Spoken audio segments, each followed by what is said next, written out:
Advertise మీరు చూస్తున్నారు కూడా అండి. ఇప్పుడు సహస్ర కేసు కూడా మనం చూసాం. చిన్న అమ్మాయి 11 years 12 years 10 years అన్నారు, కానీ ఆ 10th class అబ్బాయి.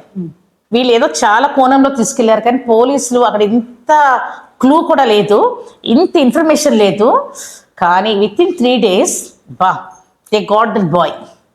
అసలు నిజంగా ఆ అబ్బాయి ఏమంటాడు, క్రికెట్ బ్యాట్ కోసం వెళ్ళాను, క్రికెట్ బ్యాట్ కోసం వెళ్ళినప్పుడు చాకు ఎందుకు తీసుకుపోయాం, 20 times కోసాడంటే అసలు ఆ చిన్న వయసులో ఎంతో పగపెట్టిన పెద్ద పెద్ద డెకాయిట్స్ వాళ్ళు అలా చేయరండి, పెద్ద పెద్ద హంతకులు అలా చంపరు. ఈ 10th class బాయ్ అలా చంపాడంటే ఇంట్లో తల్లి ఏం చేస్తుంది, తండ్రి ఏం చేస్తున్నారు, తండ్రి అండ్ సిస్టర్ ఇంట్లోనే ఉంటారంట, తండ్రి ఏం పని చేయడంట. మరి అలాంటప్పుడు ఏం చేస్తుంది తల్లి? ఆయన అబ్బాయి ప్లానింగ్ ఉందంట, ఇంట్లో లోపలికి ఎంటర్ అవ్వాలి, నేను కిటీ బ్యాంక్ పగలగొట్టాలి, డబ్బులు తీసుకోవాలి, తర్వాత నేను క్రికెట్ బ్యాట్ తీసుకోవాలి, అంత ఫినిష్ చేసుకోవాలి, మిషన్ ఇస్ కంప్లీట్ అన్నాడంట. మిషన్ ఇస్ కంప్లీట్ అంటే మిషన్ ఇస్ కంప్లీట్. బాగా టీవీ చూసి చూసి చూసి బాగా విపరీతమైన దానికి ఎడిక్ట్ అయిపోయాడంట. సో ఆయన గోల్ ఇదంట. సో అదొక చిన్న అబ్బాయి. అట్లాగే ఇప్పుడు నిన్న 3-4 days బ్యాక్ ఏంటంటే హస్బెండ్ అండ్ వైఫ్ ఆర్థికంగా చాలా బ్యాక్, అంటే డబ్బులకి చాలా అవసరం ఎక్కువైపోయి వాళ్ళు డబ్బులు ఎక్కడి నుంచి తీసుకురావాలి, అప్పులు ఎక్కువైపోయాయి. అంటే వైఫ్ అందంట మనం సూసైడ్ చేసుకుని చచ్చిపోతాం. అయితే ఎలా వాళ్ళ హస్బెండ్ చెప్పాడంటే అవసరం ఏం లేదు, ఎందుకు మనం ఎర్న్ చేసుకుని మన డెబ్ట్స్ మనం క్లియర్ చేద్దామని చెప్పాడంట. లేదు అని చాలా ఇన్సిస్ట్ చేసిందంట. ఆమె ఎందుకు ఇన్సిస్ట్ చేసిందో మాకు తెలియదు, కానీ తను వాళ్ళ హస్బెండ్ గొంతు కోసింది. కోసిన తర్వాత తన టైం పడింది, కొంచెం టైం పట్టింది చచ్చిపోవటానికి. ఈమె నెక్స్ట్ ఈమె కోసుకు చచ్చిపోలే యాక్చువల్లీ. అది that was the commitment before husband and wife actually. And she was about to cut అనమాట. తను కోసుకుందాం అనేసరికి కొంచెం ఇలా కట్ చేసేసరికి తనకి ధైర్యం సరిపోలేదనేసి కూర్చుండిపోయింది. ఆఫ్టర్ 10 hours ఫోన్ చేసిందంటే పోలీసులకి, ఇట్లా మేము అనుకున్నాం కానీ ఆయన అయితే చనిపోయారు కానీ నాకు అవ్వలేదు. మరి ఆ హస్బెండ్ చనిపోయాడు, మరి 10 hours టైం ఎందుకు పట్టింది మాకు ఫోన్ చేయటానికి? ముందే పిలిచుంటే తను మేము హాస్పిటల్గా తీసుకెళ్ళి బతికిచ్చేవాళ్ళం కదా. ఇప్పుడు వాళ్ళు పోలీసులు వేరే కోణంలో దాన్ని ఇన్వెస్టిగేట్ చేస్తున్నారు.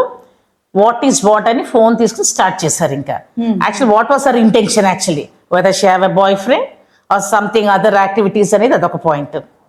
అట్లా మరదలు, తమ్ముడు, తన వీళ్ళందరూ ఒక హాస్పిటల్లోనే జాబ్ చేస్తున్నారు. అసలు ఒక న్యూస్ విందామని ఏదైనా క్లిక్ చేస్తే అసలు వినలేం అలాంటి పరిస్థితి. అసలు వినలేమని మీకు ఒక చిన్న పాయింట్ చెప్పిన, అక్కడ ఎంత మాస్టర్ ప్లాన్స్ చేస్తున్నారంటే ఉమెన్ మెయిన్లీ ఇక్కడ ఎక్కువగా.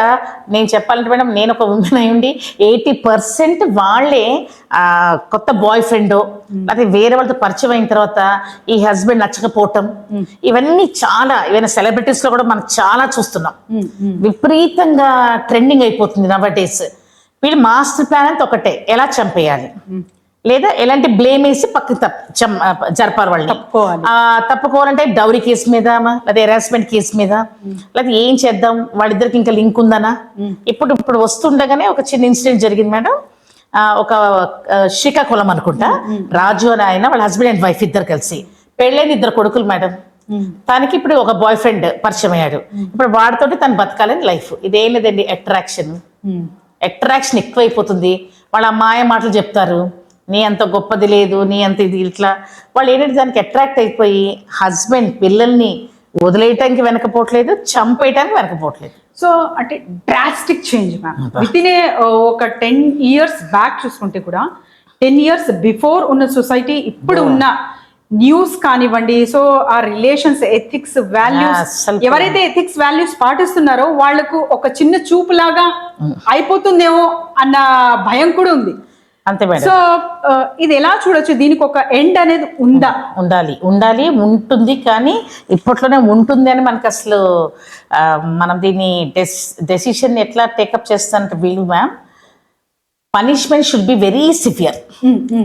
ఒక ఉమెన్ అయి ఉండండి, ఒక మెన్ ఉండనివ్వండి, లేకపోతే ఒక చైల్డ్ ఉండనివ్వండి, ముగ్గురు రైట్